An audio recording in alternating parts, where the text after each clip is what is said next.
Je viens d'une famille qui a toujours donné l'illusion d'être normale de l'extérieur, mais en vrai, ça a toujours été assez tendu chez nous. Quand j'étais petit, je pensais que tout le monde vivait ça, que les silences à table et les portes qui claquent, c'était juste la vie. Avec le temps, je me suis rendu compte que non, il y avait un truc qui clochait vraiment chez nous, mais comme personne ne mettait jamais de mots sur rien, tout restait coincé dans l'air, comme une odeur de brûlé qui ne part jamais. Mon père, c'est le genre de type autoritaire, très carré, qui pense que montrer ses émotions c'est un signe de faiblesse. Il a toujours voulu tout contrôler, surtout ce qu'on disait et ce qu'on montrait aux autres. Il a cette phrase qu'il répète depuis que je suis gamin, que j'ai en horreur maintenant. Il disait toujours faut laver son linge sale en famille, mais le problème, c'est qu'on ne lavait jamais rien, on entassait juste le linge par-dessus. Ma mère, elle, passait son temps à calmer le jeu, à faire comme si tout allait bien, comme si les disputes, c'était juste des malentendus. Elle a toujours le sourire de façade, celui qu'elle sort quand quelqu'un sonne à la porte, même si 5 minutes avant ils étaient en train de se hurler dessus. J'ai un grand frère, Yanis, de 5 ans de plus que moi. Petit, je le collais partout.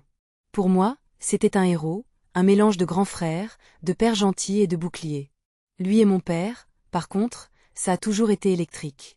Il se prenait la tête pour tout et pour rien, sur ses études, ses fréquentations, sa façon de s'habiller, tout était un prétexte. Et puis il y a eu une grosse dispute, la fameuse, celle dont on ne parle jamais vraiment, mais qui a tout cassé. J'avais 16 ans à l'époque. Un soir, j'ai juste entendu des cris plus forts que d'habitude, des insultes, quelque chose qui a claqué, une porte qui s'est ouverte, et Yanis est parti. Il a pris un sac et il s'est barré. On a entendu la porte de l'immeuble se refermer et après ça, plus rien. Pas un mot. Ma mère disait il a besoin de temps. Mon père disait s'il veut faire sa vie, qu'il la fasse. Et moi, je restais là au milieu, à faire comme si c'était normal qu'un frère disparaisse de ta vie en une soirée. Les années ont passé, et finalement, on s'est habitué à son absence. C'est triste à dire, mais c'est vrai. On parlait de lui une fois de temps en temps, quand une fête de famille arrivait ou que quelqu'un demandait des nouvelles. Ma mère répondait vaguement, il va bien, il travaille, il est occupé. Mon père, lui, faisait comme s'il n'existait plus. Moi, j'avais son numéro, on s'écrivait de temps en temps, mais c'était jamais très profond. Des petites discussions, des blagues, des trucs de surface. Chaque fois que j'essayais de parler de ce qui s'était passé ce soir-là, il esquivait. On en parlera un jour, t'inquiète, qu'il disait. Sauf que ce jour n'arrivait jamais. Un soir, je rentrais du boulot, claqué, et ma mère était seule dans le salon. Mon père était de sortie avec des collègues. Elle était sur son téléphone, plongée dans une conversation, et quand je suis passée derrière elle pour aller vers la cuisine, j'ai vu son écran. Je ne suis pas fière, mais mon cerveau a réagi avant ma conscience. J'ai juste lu une ligne. C'était un message qui disait il faut que tu lui dises un jour, tu ne pourras pas cacher ça éternellement. Le nom du contact, c'était celui de Yanis. Sur le moment, j'ai fait semblant de rien, mais la phrase est restée imprimée dans ma tête. Il faut que tu lui dises un jour. Lui, c'était qui exactement, mon père, moi, quelqu'un d'autre. Et cacher quoi? Vu l'ambiance chez nous et la façon dont Yanis avait quitté la maison, mon premier réflexe a été de me dire que tout tournait autour de cette fameuse dispute. Mais ce qui m'a vraiment travaillé, c'est que c'était écrit comme si tout ça durait depuis longtemps, comme si c'était un secret de famille bien installé. Je me suis enfermée dans ma chambre avec cette phrase qui tournait en boucle. D'un côté, je me disais que ce n'était pas mes affaires, que j'avais juste vu un message par hasard et que je n'avais pas à fouiller. De l'autre, j'avais le sentiment que tout ce qui n'avait jamais été dit dans cette famille était en train de me retomber dessus. Je me suis repassé mentalement tous les trucs bizarres auxquels je n'avais jamais vraiment prêté attention. Les fois où mon père s'énervait d'un coup quand on posait une question sur le passé. Les réponses évasives de ma mère. Les regards entre eux dès que le nom de Yanis s'était prononcé. Les jours suivants, je me suis mis à observer ma mère. C'était presque ridicule. Je faisais semblant de prendre un café avec elle, de discuter comme d'habitude, mais je guettais ses réactions. Dès que son téléphone vibrait, je regardais discrètement. Je voyais le prénom de Yanis revenir souvent. Ma mère souriait parfois elle soupirait et reposait le téléphone sans répondre. Ça me bouffait, mais je ne trouvais pas le courage de lui en parler. Chez nous, on ne pose pas de questions directes. On tourne autour jusqu'à ce que quelqu'un explose. Un après-midi, j'étais seule à la maison, ma mère était sortie faire des courses. Elle avait laissé son téléphone sur la table basse du salon. Je me suis assis en face, comme si c'était un piège. Je savais que je n'avais pas à y toucher. Je savais que ce n'était pas correct. Mais j'avais l'impression que tout le monde savait quelque chose sur ma propre famille sauf moi. Et ce sentiment-là, il m'a rendu complètement con. J'ai pris le téléphone. Je n'ai pas fouillé partout, j'ai juste ouvert la conversation avec Yanis. Je m'attendais à voir des messages du genre « Comment tu vas ? Tu manges bien ?» ce qui est normal entre une mère et son fils. Il y en avait, oui. Mais il y avait aussi autre chose. Des pavés, des messages envoyés tard la nuit, des phrases comme « Je ne pourrai pas tenir encore longtemps », il doit savoir et j'en peux plus de mentir pour lui. Et à chaque fois, Yanis répondait un truc du genre « Laisse tomber, c'est trop tard » ou « Ce n'est pas à moi de lui dire, c'est à toi ». Je me suis senti mal en lisant ça, mais incapable de m'arrêter. Puis je suis tombée sur un message qui parlait directement de mon père. Ma mère écrivait « Je ne reconnais plus ton père depuis cette histoire, et je n'arrive pas à lui pardonner complètement, même si je fais semblant. » Là, j'ai senti un truc se fissurer dans ma tête. Je n'avais jamais envisagé que ma mère puisse en vouloir autant à mon père. Devant moi, il jouait le couple usé mais soudé. Là, je voyais noir sur blanc qu'il y avait une histoire, grave, et que tout le monde jouait un rôle depuis. Je n'ai pas pu continuer plus longtemps, je me suis sentie coupable et sale. J'ai reposé le téléphone exactement là où il était, j'ai reculé comme si je venais de faire exploser quelque chose. Mais c'était trop tard. Maintenant, je savais qu'il y avait un secret, qu'il impliquait mon père, Yanis, et que ma mère était au milieu de tout ça, en train d'étouffer. Et surtout, j'avais la sensation dérangeante que ce secret me concernait aussi, même si je ne savais pas encore comment. Le soir même, à table, je n'arrivais pas à les regarder normalement. Ma mère me demandait si ma journée s'était bien passée, mon père comment ça se passait au boulot. Je répondais machinalement, mais dans ma tête, je les voyais comme deux étrangers assis en face de moi. Eux, ils jouaient leur rôle habituel. Petit dîner banal, petite phrase banale, petite blague forcée. Sauf que moi, je voyais la fissure derrière le décor. Plus j'y pensais, plus je me disais que tout remontait à la période où Yanis était encore à la maison. J'avais des souvenirs flous, des chuchotements dans la cuisine quand il pensait que je dormais, des soirées où mon père rentrait plus tard que d'habitude, des fois où ma mère avait pleuré en cachette. Sur le moment, je n'avais pas compris. J'étais jeune, je me disais que c'était des problèmes d'adultes. Maintenant, avec ce que je venais de lire, tout prenait une autre couleur. Ce qui m'a vraiment paniqué, c'est quand j'ai réalisé que personne ne comptait me dire quoi que ce soit. Que s'il n'y avait pas eu ce message aperçu par hasard, j'aurais continué à vivre dans ce théâtre-là, sans jamais connaître le texte. Et là, j'ai compris un truc qui m'a mis en rage silencieuse. Dans cette famille, j'étais celui qui ne devait rien savoir. Celui qu'on protège, ou plutôt qu'on tient à l'écart. Celui à qui on dit « ça ne te regarde pas ». Sauf que maintenant, ça me regardait. Parce que ça touchait mon frère, que j'avais perdu. Ça touchait ma mère, que je voyais s'éteindre petit à petit. Et ça touchait mon père, à qui je ressemblais de plus en plus physiquement, ce qui me faisait peur. Je me suis couchée ce soir-là avec un nœud dans le ventre et une seule certitude. J'allais devoir crever l'abcès, quoi que ça coûte. Et je sentais déjà que ce ne serait pas joli à voir. Le lendemain matin, je n'ai presque pas dormi. Ma mère préparait le café comme d'habitude, mais je sentais déjà que je n'allais pas tenir longtemps. J'avais ce truc dans la gorge, un mélange de colère et de peur. Je me suis assis à la table et je lui ai dit qu'il fallait qu'on parle. Elle a levé les yeux vers moi, et j'ai vu tout de suite qu'elle avait compris. Elle savait que j'avais vu quelque chose, elle n'a même pas essayé de jouer la comédie. Elle m'a juste demandé « Qu'est-ce que tu veux savoir ?» mais sa voix tremblait, et ça, c'était nouveau. Je ne savais pas par où commencer, alors j'ai balancé comme un idiot « J'ai vu des messages entre toi et Yanis. » Elle a blêmi. Elle a posé la cuillère, elle s'est laissée tomber sur une chaise. Pendant un moment, elle n'a rien dit du tout. Puis elle a murmuré « Je voulais t'en parler, mais je ne savais pas comment. » Sauf que ça, c'était une excuse vaseuse. On aurait dit qu'elle répétait une phrase qu'elle s'était dite à elle-même tellement de fois qu'elle ne voulait plus y croire. J'ai insisté, j'ai demandé ce qui s'était vraiment passé le soir où Yanis est parti. Là, elle a mis ses mains sur son visage, et j'ai vu ses épaules trembler. J'ai compris qu'elle allait parler, mais pas parce qu'elle en avait envie. Plutôt parce qu'elle ne pouvait plus porter ce truc seule. Elle m'a dit que la dispute entre mon père et Yanis n'était pas juste une histoire d'insulte ou de colère passagère. Elle m'a dit qu'ils se sont confrontés à propos d'un mensonge que mon père avait gardé pendant des années. Un mensonge qui concernait directement Yanis. Je lui ai demandé lequel. Elle a hésité longtemps. Puis elle a lâché que mon père avait une relation avec une autre femme quand Yanis était petit. Pas une aventure d'un soir, non. Une vraie relation, qui a duré presque 1 an.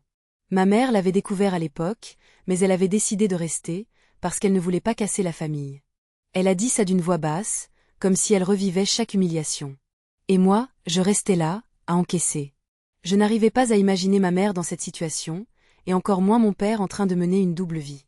Elle a expliqué que Yanis l'avait appris par hasard, tombant sur des papiers ou je ne sais quoi. Il avait demandé des comptes à mon père, et c'est ça qui avait déclenché la fameuse soirée. Mon père avait hurlé, nié, puis admis à moitié, puis essayé de retourner la situation contre Yanis. Et quand Yanis avait vu qu'aucun des deux n'allait assumer quoi que ce soit devant moi, il avait explosé et s'était barré. J'avais l'impression que la pièce tournait autour de moi. Je me suis levée d'un coup, j'ai fait quelques pas dans la cuisine. Je voulais crier, mais rien ne sortait. J'avais tellement idéalisé mon père, même si je me plaignais de lui. Et là, j'apprenais que tout ça reposait sur un mensonge pourri depuis des années. Je me suis tournée vers ma mère et je lui ai demandé pourquoi elle ne m'avait jamais rien dit. Elle m'a juste répondu que j'étais trop jeune à l'époque, et qu'après, elle s'était enfermée dans son rôle, incapable de revenir en arrière. Le pire, c'est quand elle m'a dit que ce n'était pas tout. Qu'il y avait autre chose. J'ai senti mon cœur faire un truc bizarre. Je lui ai demandé de dire tout, maintenant. Elle a secoué la tête, comme si les mots lui faisaient mal. Puis elle m'a avoué que mon père avait peur que Yanis révèle la vérité à d'autres gens, et qu'après son départ, ils ont passé des mois à marcher sur des œufs. Mon père voulait éviter que tout le monde sache, surtout dans la famille. Ma mère faisait semblant pour protéger l'image du foyer, mais en vrai, elle n'avait jamais pardonné. Je n'ai pas réussi à entendre plus. Je lui ai dit j'ai besoin d'air et je suis sortie de la maison. J'ai marché dans la rue, sans direction. Je ne savais pas si je devais appeler Yanis tout de suite ou attendre. Mais finalement, c'est lui que j'ai appelé. La sonnerie a duré longtemps, au point que je croyais qu'il n'allait pas décrocher. Puis il a répondu d'une voix fatiguée. Je lui ai dit je suis au courant. Il y a eu un silence, puis il m'a dit qu'est-ce qu'elle t'a dit exactement. J'ai résumé ce que ma mère venait de me révéler. Il a poussé un long soupir, comme si un poids qu'il portait depuis des années venait de se fissurer. Il m'a dit qu'il ne m'avait rien dit parce qu'il ne voulait pas me mêler à ça. Qu'il ne voulait pas détruire l'image que j'avais de mon père. Je lui ai répondu que c'était trop tard pour ça. Je lui ai demandé pourquoi il ne parlait plus à notre père. Il m'a dit qu'il ne pouvait juste plus le regarder, pas après ce qu'il avait découvert.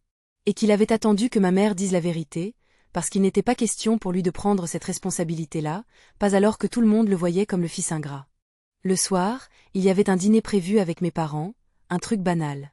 Je n'avais pas envie d'y aller, mais j'y suis quand même allée, pour voir comment je réagirais face à mon père maintenant que je savais.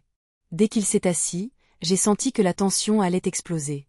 Ma mère jetait des regards nerveux, mon père parlait comme si de rien n'était. À un moment, il m'a demandé si tout allait bien, et j'ai senti mon sang bouillir. Je lui ai répondu que non, rien n'allait. Que j'étais au courant pour l'histoire qu'il avait cachée. Là, son visage s'est fermé d'un coup. Il a regardé ma mère avec un regard noir, puis moi. Il a d'abord dit que ce n'était pas le moment de parler de ça. C'est toujours pas le moment avec toi, j'ai répondu. Il a serré les dents. Ma mère a commencé à pleurer. Et là, c'est parti. Il s'est mis à se justifier, à dire qu'il était jeune, qu'il avait fait une erreur, que ça ne concernait pas mon frère, que Yanis s'était mis en tête des choses. Je lui ai dit que si ça ne concernait pas Yanis, il n'aurait pas fui la maison. Là, il est monté d'un ton. Il m'a dit que je ne comprenais rien, que je n'étais qu'un gamin à l'époque. Je lui ai répondu que justement, j'étais un gamin, et qu'il m'avait laissé dans l'ignorance pendant toutes ces années. À un moment, il s'est levé brusquement, comme s'il allait partir. Puis il s'est rassise, la tête entre les mains. Il a fini par dire qu'il avait essayé d'oublier cette histoire, qu'il avait fait des efforts pour être un bon père après ça. Mais ce n'était pas suffisant. Ça n'effaçait rien. La tension dans la pièce était tellement forte que même respirer faisait mal. J'ai eu l'impression que tout allait éclater pour de bon. Je me suis levée, j'ai dit j'en peux plus de cette famille et je suis partie, j'ai claqué la porte sans me retourner. J'ai passé plusieurs jours loin d'eux, chez un ami. J'essayais de comprendre ce que je devais faire. Est-ce que je devais couper les ponts comme Yanis? Est-ce que je devais retourner pour affronter tout ça? Je ne savais pas. Je savais juste que tout ce que je pensais sur ma famille venait de voler en éclats. Et que je n'avais pas fini d'apprendre des trucs que j'allais détester. Les premiers jours loin de la maison, je me suis sentie léger et écrasée en même temps. Léger parce que je n'entendais plus les disputes étouffées et les soupirs que ma mère essayait de cacher. Écrasée parce que tout ce que j'avais appris tournait dans ma tête sans arrêt. Je n'arrivais pas à manger, je n'arrivais pas à dormir correctement. Mon pote chez qui je squattais commençait à me demander si je comptais rester longtemps, et je voyais bien que je devenais un poids. Alors un matin, j'ai décidé d'aller voir Yanis en personne. J'avais besoin d'entendre sa version sans filtre, sans message coupé, sans silence gêné. J'ai pris le train et j'ai débarqué devant chez lui sans prévenir. Il était surpris de me voir, mais il m'a quand même laissé entrer. Son appartement était simple, un peu en bazar, mais il y avait une ambiance calme que je ne connaissais pas chez nous. Je me suis assis sur son canapé et il m'a demandé si ça allait. Je lui ai dit non directement, sans passer par des phrases inutiles. Je lui ai dit que j'avais besoin de tout comprendre, que je ne pouvais plus avancer avec des demi-vérités. Il a pris un long moment avant de parler. Il a regardé la fenêtre, comme s'il voulait vérifier que personne ne l'entendait. Puis il m'a expliqué les détails que ma mère n'avait pas dit. Quand il avait découvert l'histoire de mon père, il avait demandé à ma mère si elle comptait partir. Et elle avait répondu non. Qu'elle allait rester pour moi, pour que je ne grandisse pas dans une famille éclatée. Yanis avait mal vécu ça, parce qu'il pensait que ma mère se sacrifiait pour une façade. Il avait affronté mon père, et là, ça avait dégénéré. Mon père l'avait accusé de vouloir détruire la famille, l'avait traité de menteur. Yanis avait dit qu'il allait me le dire, que j'avais le droit de savoir. Et c'est là que mon père avait perdu les nerfs. Ils avaient failli en venir aux mains. Ma mère avait supplié Yanis de se taire pour me protéger, et ça avait été la goutte de trop pour lui. Yanis m'a dit qu'il n'était pas parti parce qu'il ne nous aimait pas. Il est parti parce qu'il ne supportait plus le mensonge permanent et qu'il ne voulait pas passer pour le fils ingrat qui inventait des histoires. Je le regardais parler et je me rendais compte d'un truc. Quand il avait quitté la maison, j'avais cru qu'il nous abandonnait. Mais en réalité, c'était lui qui avait été abandonné le premier. Et ça m'a frappé au point que j'ai senti mes yeux me brûler. Je lui ai demandé pourquoi il ne m'avait jamais rien dit après. Il m'a dit que j'étais jeune, que je ne comprenais pas encore la façon dont les adultes peuvent se détruire entre eux sans même s'en rendre compte. Il m'a aussi dit qu'il avait peur que je coupe les ponts avec lui si je croyais la version de nos parents. Il m'a avoué qu'il avait pensé 1000 fois à revenir, mais qu'il avait trop de rancœur contre notre père, et qu'il ne savait pas comment affronter ma mère, parce qu'il lui en voulait aussi de s'être tu si longtemps. On est resté là un long moment, sans parler. C'était lourd, mais ça faisait du bien. Pour la première fois depuis des années, j'avais l'impression que quelqu'un me disait la vérité sans essayer de me protéger, sans calcul. Avant de partir, il m'a dit que si je décidais de couper avec eux, il me soutiendrait. Et si je décidais de retourner, il ne me jugerait pas. C'était à moi de voir. J'ai senti un petit nœud se desserrer dans ma poitrine, comme si j'avais enfin repris un peu de contrôle. Je suis rentrée chez moi le soir même. J'avais décidé qu'il fallait que je parle avec mes parents, même si ça allait être un champ de mine. Quand je suis arrivée, ma mère m'a ouvert la porte et j'ai vu tout de suite qu'elle avait passé des nuits difficiles. Elle m'a pris dans ses bras, comme si j'étais partie depuis des mois. Mon père est apparu dans le couloir, plus calme que d'habitude, presque fragile, ce qui m'a déstabilisée. On s'est installé dans le salon.